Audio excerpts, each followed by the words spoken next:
சேலமில் பார்த்தீங்கன்னா, ஒரு முருகர் சிலை வச்சிருக்காங்க. அதாவது பார்த்தீங்கன்னா, அது பார்க்க ராமர் மாரி இருக்கு ஒருத்தன் சொல்றான். ஒருத்தன் என்னன்னா பார்க்க ஏதோ மாரி இருக்கு, பொம்மை மாரி இருக்கு அப்படிங்கிறான். அப்ப இந்த உலகத்தில வந்துட்டு சாமி அழகா இருந்தா தான் சில பேர் கும்பிடுறாங்க.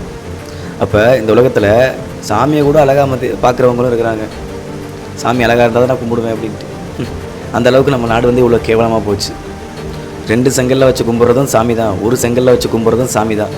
சாமி வந்து தூண்ல இருப்பார், தூண்ல இருப்பார்ன்னு ஏன் நம்ம சொல்றோம்? அ என்ன இப்படி ஒரு கேவலமா போகுது நம்ம நாடு.